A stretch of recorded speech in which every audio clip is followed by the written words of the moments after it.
வணக்கம் நண்பர்களே, இது எங்கள் வீட்டு தோட்டத்தின் ஒரு பகுதி. இதில் இப்போ தான் தக்காளி செடியெல்லாம் புதுசாக வச்சுருக்கோம். அது வெத்தலை கொடி வளர்ந்துன்னு இருக்குது. இங்கே ஒரு தக்காளி செடி வச்சுருக்கோம் புதுசாக தொட்டி ரெடி பண்ணி. இந்த கொய்யா மரம் ஏற்கனவே நாங்கள் இந்த வீடியோவில் போட்டிருக்கோம்.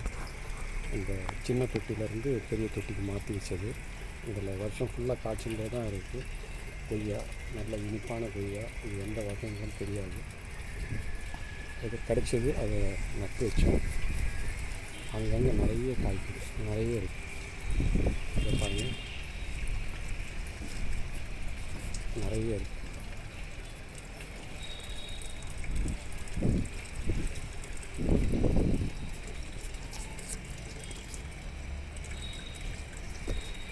இந்த மரம் ஃபுல்லாக நிறைய காய்ச்சிருக்கு.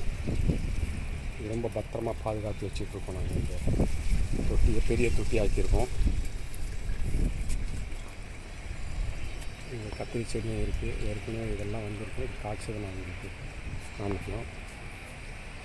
இது முருங்கை மரம். முருங்கை மரத்தில் எத்தனை முருங்கை காய்ச்சிருக்காங்க.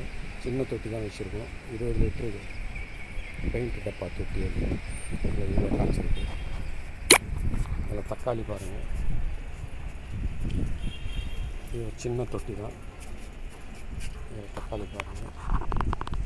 இதில் பாருங்கள், இவ்வளோ தக்காளி காய்ச்சிருக்கு ஒரே செடியில்.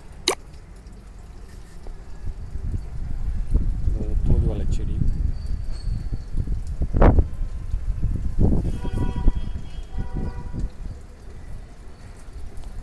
இதெல்லாம் குப்பைக்காகவும் வச்சுருக்கோம்.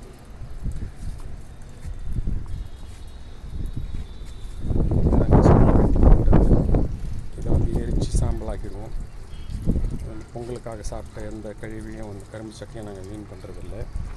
இதே நாங்கள் ஏர்வாக்கிடுவோம்.